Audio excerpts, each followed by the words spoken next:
कक्षा 12th विषय अर्थशास्त्र अध्याय 5 पूर्ति की अवधारणा पार्ट फर्स्ट। पूर्ति का अर्थ, प्रभावित करने वाले तत्व, नियम, नियम की मान्यताएं एवं नियम की क्रियाशीलता के कारण। पूर्ति से अभिप्राय किसी वस्तु की उस मात्रा से है जिसे एक विक्रेता एक निश्चित अवधि में निश्चित कीमत पर बेचने को तत्पर रहता है। सामान्यतया हम तैयार माल के स्टॉक एवं पूर्ति को एक ही अर्थ में मानते हैं, जबकि अर्थशास्त्र की दृष्टि से ये दोनों अलग अलग अवधारणाएं होती है। यानी कि पूर्ति हम किसी वस्तु की उस मात्रा से को कहते हैं जिसे एक निश्चित समय में निश्चित कीमत पर कोई विक्रेता बेचने के लिए तैयार रहता है। हम सामान्यतः यह कहते हैं कि एक स्टॉक जो हमारे पास उपलब्ध है वो और पूर्ति समान है, जबकि ये दोनों अलग अलग है। अर्थात यहाँ पर स्टॉक को पूर्ति में सम्मिलित नहीं किया जाता है। पूर्ति में सिर्फ उसी वस्तु को सम्मिलित किया जाता है जो एक निश्चित समय में बेचने के लिए हमारे पास उपलब्ध होती है या जिसे एक व्यक्ति बेचने के लिए तत्पर रहता है। अन्य कोई भी स्टॉक पूर्ति नहीं माना जाता है।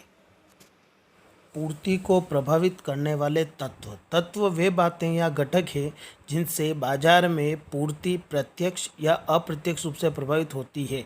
अर्थात ऐसे घटक या तत्व जो बाजार में पूर्ति को प्रभावित करते हैं, अर्थात जिनके माध्यम से पूर्ति या तो घटती है या बढ़ती है। पूर्ति को प्रभावित करने वाले प्रमुख तत्वों का वर्णन निम्नानुसार बताया गया है।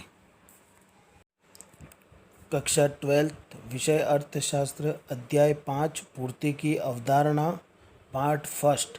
पूर्ति का अर्थ, प्रभावित करने वाले तत्व, नियम, नियम की मान्यताएं एवं नियम की क्रियाशीलता के कारण।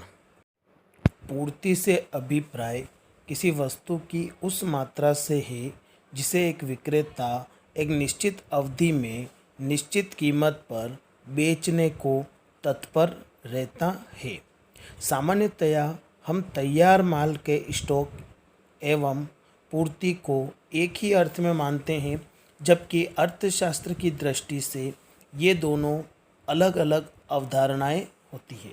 यानी कि पूर्ति हम किसी वस्तु की उस मात्रा से को कहते हैं जिसे एक निश्चित समय में निश्चित कीमत पर कोई विक्रेता बेचने के लिए तैयार रहता है। हम सामान्यतः यह कहते हैं कि एक स्टॉक जो हमारे पास उपलब्ध है वो और पूर्ति समान है, जबकि ये दोनों अलग अलग है। अर्थात यहाँ पर स्टॉक को पूर्ति में सम्मिलित नहीं किया जाता है। पूर्ति में सिर्फ उसी वस्तु को सम्मिलित किया जाता है जो एक निश्चित समय में बेचने के लिए हमारे पास उपलब्ध होती है या जिसे एक व्यक्ति बेचने के लिए तत्पर रहता है। अन्य कोई भी स्टॉक पूर्ति नहीं माना जाता है। पूर्ति को प्रभावित करने वाले तत्व वे बातें या घटक हैं जिनसे बाजार में पूर्ति प्रत्यक्ष या अप्रत्यक्ष रूप से प्रभावित होती है।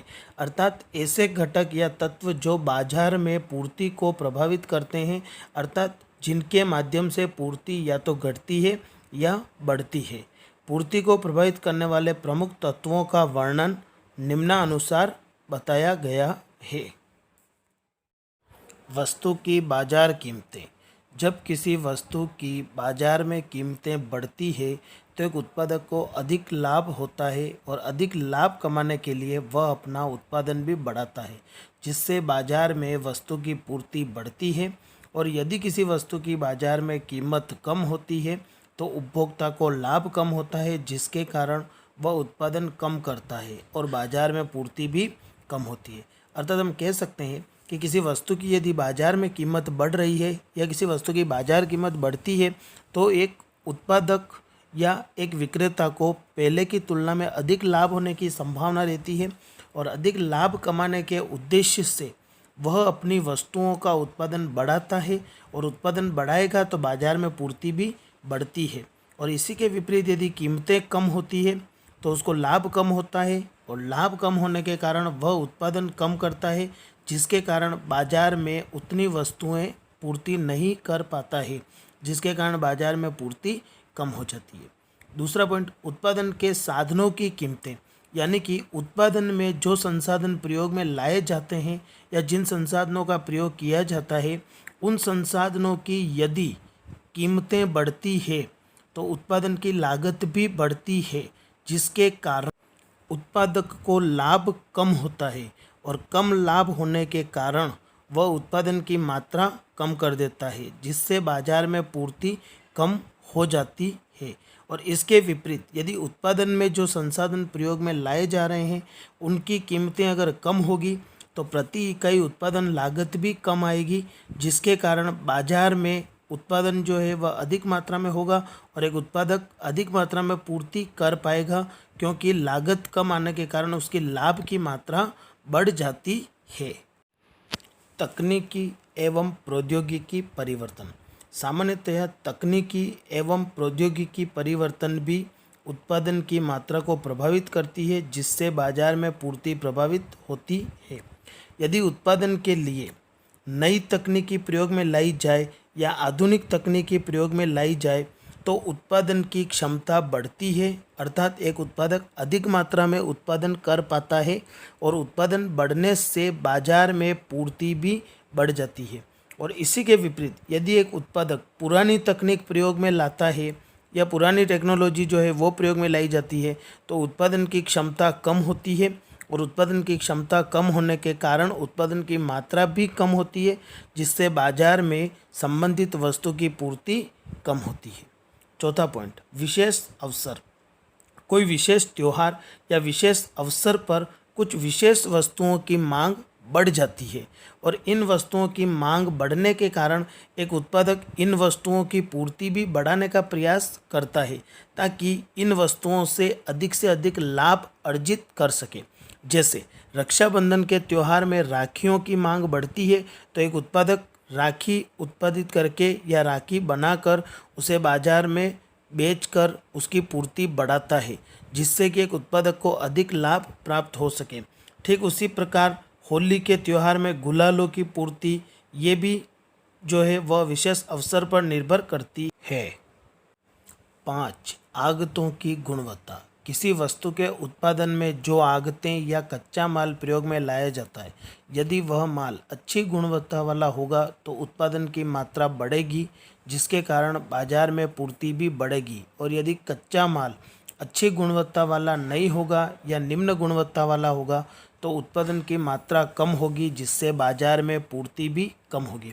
उदाहरण के तौर पर यदि एक किसान उच्च गुणवत्ता वाले बीज या अच्छी किस्म वाले बीज बोता है तो उनसे जो फसल प्राप्त होती है या जो अनाज प्राप्त होता है वह भी अधिक मात्रा में प्राप्त होगा, जिसके कारण बाजार में अनाज की पूर्ति बढ़ेगी। और यदि वह कम गुणवत्ता वाला या निम्न गुणवत्ता वाला बीज प्रयोग में लाता है तो उत्पादन की मात्रा कम होगी, जिससे बाजार में अनाज की पूर्ति भी कम होती है। छठा पॉइंट, परिवहन की लागतें। यदि परिवहन की लागतें कम होती है तो बाजार में पूर्ति बढ़ती है, क्योंकि एक उत्पादक कम से कम परिवहन लागतों पर अधिक से अधिक माल बाजार में उपलब्ध करवाने का प्रयास करता है। लेकिन यदि परिवहन की लागतें बढ़ती है तो एक उत्पादक की वस्तु की लागत भी बढ़ जाती है, क्योंकि परिवहन लागतें बढ़ने से वह उतनी पूर्ति नहीं कर पाता है जितने की कम लागतों पर कर रहा था। अतः परिवहन लागतें बढ़ने पर बाजार में पूर्ति मात्रा कम हो जाती है। पूर्ति का नियम। पूर्ति के नियम के अनुसार अन्य बातें समान रहने पर यदि किसी वस्तु की कीमत बढ़ती है तो उसकी पूर्ति मात्रा भी बढ़ती है और कीमत कम होती है तो पूर्ति मात्रा भी कम होती है, क्योंकि बढ़ी हुई कीमतों पर एक उत्पादक अधिक लाभ कमाने के लिए उत्पादन की मात्रा बढ़ाता है, जिससे बाजार में पूर्ति बढ़ती है। और घटी हुई कीमतों पर एक उत्पादक को लाभ कम होता है, जिसके कारण वह उत्पादन की मात्रा कम कर देता है, जिससे बाजार में पूर्ति भी कम हो जाती है। अतः पूर्ति के नियम को कीमत एवं मांग में धनात्मक संबंध होता है। पूर्ति के नियम को निम्न सारणी एवं रेखाचित्र द्वारा समझा जा सकता है। इस सारणी में वस्तु की कीमत एवं पूर्ति की मात्रा दर्शाई गई है। जब वस्तु की कीमत 1 रुपये थी तो पूर्ति मात्रा 10 इकाइयाँ थी। जब कीमत बढ़कर 2 रुपये हुई तो पूर्ति मात्रा 15 इकाइयाँ हुई। इस तरह कीमत बढ़कर 3, 4 व 5 रुपये होती है तो पूर्ति मात्रा बढ़कर 20, 25 व 30 इकाइयाँ हो जाती है।